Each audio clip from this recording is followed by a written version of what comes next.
Hello everyone, Tristan Lanier here, and welcome to the Tristan Lanier Questions and Answers video. And today, I'm going to be answering your questions and comments that you sent me on my announcement video. So without further ado, let's get started.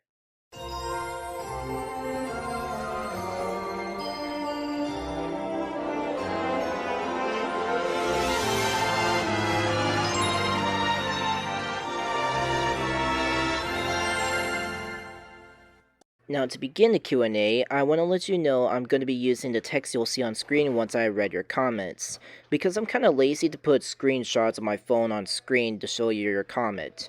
Anyways, Julie Minic says, what's your favorite episode of Wubbzy? Well, my favorite episode is none other than Attack of the 50-Foot FLgal. This episode was basically part of my childhood because I remember watching it the first time when I was young, and I think it was pretty much a great episode. That's why it's my favorite episode of all time. John Martin says, what is your favorite and least favorite season of Thomas and Friends? I have no clue. All I know is that I like the model series, which is before the CGI was a thing in season 12, before Hero the Rose made the graphics a little bit more beautiful. And that is season 8, because I remember watching songs from the station back then when I was a kid, and the episode I used to watch was Thomas and the Tuba. And her says, are you gonna watch the 2001 Tom and Jerry movie? Not looking forward to it. The 1993 version of the movie was way better than the 2001 version. Magical Love 99 says, are you still gonna make Follow That Bird Toon style remake? Yes, I'm still gonna continue making Follow That Bird Toon style remake, and it will be after this video, I'm pretty sure. And speaking of remakes, some of my viewers still wanted me to see my Happy Tree Friends Shed 17 and Project G1 remake. And for those of you who still wanted to see me make the full remake, unfortunately, the only answer I can give you is that Happy Tree 17 and Project DB is cancelled for unknown reasons.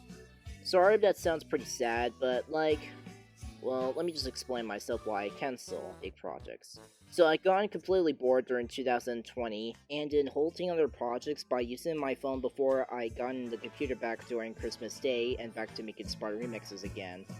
At this point, doing something like a YouTube Poop collab like my Tamagotchi YTP collab and my Thomas the Trackmaster Show YouTube Poop collab would be just too big of a project. Plus, I canceled both collabs because no one is making their entries and interested to join. Pretty much like Tunited's Finding Nemo collab I was interested to join. I'm sorry, but it's just how it is. I know I said would do the full remake of Happy Tree Friends Shed 17 and Project G1, and I'm really sorry to everyone who was looking forward to it, but, well, I'm only human, you know. Gladlee says, what is your favorite character in every series like My Little Pony? Well, Gladlee, you've already figured it out because you saw in my past videos. My favorite character is none other than Spike. Now, the reason why he's my favorite character because in the show, he's kinda cute at times. But in the course of girls, when I saw Spike as a dog the third time I saw this movie, oh god! He's just way too much for me to explain. I mean, he's even more adorable than I thought he was. I like how he looks, and the way he's designed is so cute.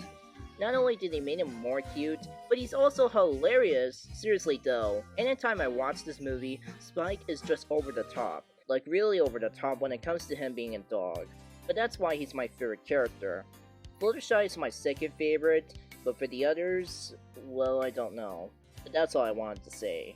YouTube the Hedgehog says, what is my favorite episode for the Book of Pooh? I kinda forgot that Playhouse Disney, rest in peace, made the Book of Pooh back in the early 2000s. Well, now that I'm watching it in 2021, I would say my favorite episode of the Book of Pooh is Cassie Gets the Message. Now at first, I didn't know the little bird had a name, because I haven't seen her in any of the Winnie the Pooh films, nor the original one. But in the New Adventures of Winnie the Pooh, Casey's first appearance was in Find Her, Keep Her, and by far the more emotional yet saddest episodes of all time. Like, I nearly cried out here when I first saw the episode, but yet a perfect example of how Rabbit's character can get done right. I'm not even going to summarize the plot because chances are you've seen this episode already. And yes, it's an episode about Rabbit struggling. But anyways, Cassie Gets the Message is basically my favorite episodes because it's how I experience the way the plot is going for. I mean, it's just her getting the message from her friends and Rabbit are very important. Also, when I listen to her song, Casey's singing is just beautiful. Like, it's really good. By the way, the tires on Casey are kind of funny when she actually got too many messages, but still a nice touch. My second favorite episode was The Spice of Life, and I really like how the song gave it a try, because it's the way how we try something new. Also, Pooh's reaction when he doesn't care about anything is really funny. But the fan favorite Brain Drain episode, not my favorite, but still a good one. Ella Jesevdra says, if you've seen Hermie and Friends, are you gonna make a Sparta remix or are you to poop of it?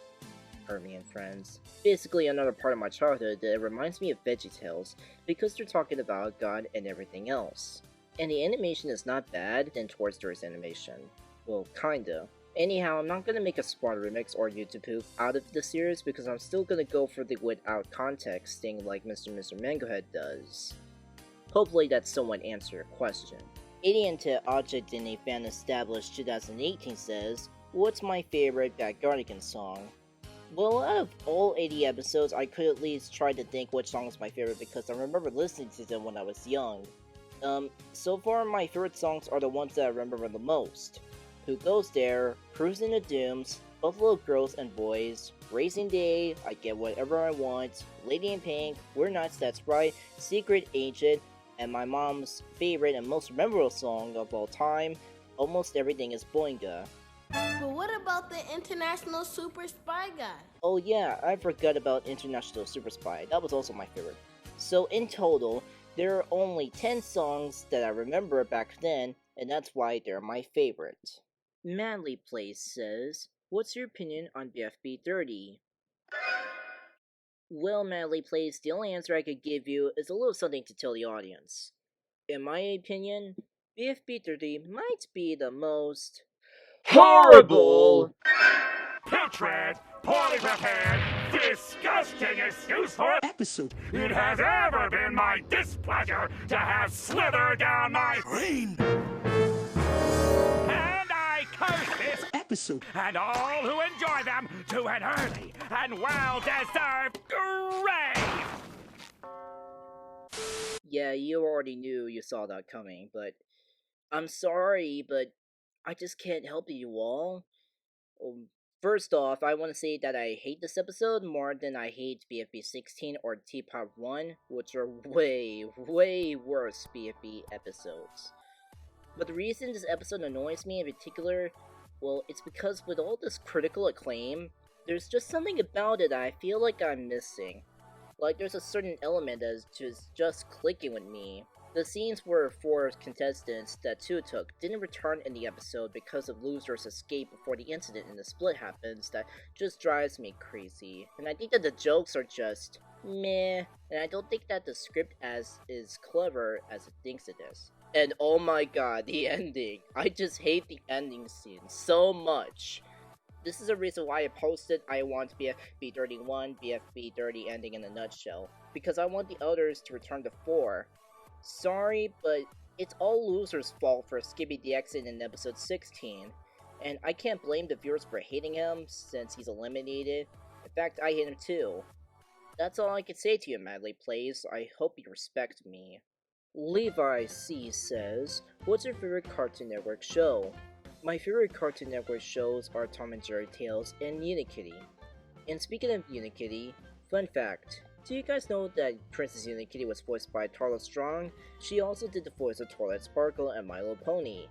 But after Friendship is Magic ended, there was a new series called Pony Life, which features the main 6, Spike, and everybody else.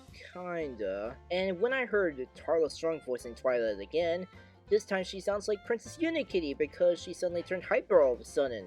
Crazy, right? But still, yeah. LB64 says, do you watch VeggieTales? Yes, I always remember watching VeggieTales back then, and it was not bad. But a few years later, when they made Lyle the Kindly Viking, the animation seems to be next level CGI. At first I hated the new animation, but on second thought, I kinda liked it the second time I watched it. Again, like Hermie and Friends, they teach about God and other stuff, which is still a thing. Clover Yes, Lucky Charm No says, do you like Mixels? Well, I don't remember watching that show that much because I'm 16 years old now, and wasn't interested to watch it. Somehow I think Unikitty was way better than Mixels. But now in 2021, nope, still haven't watched it yet. Rafael BR Gamerkart, sorry if I said your name wrong, says, what is your favorite Jelly Jam song? My favorite song is Holding Hands. I don't know why. I mean, when I first saw the final episode of Season 2, it nearly made me tear up in sadness for the first time because the singing was so beautiful. Again, whenever I cry during something I watch, it's really emotional to me.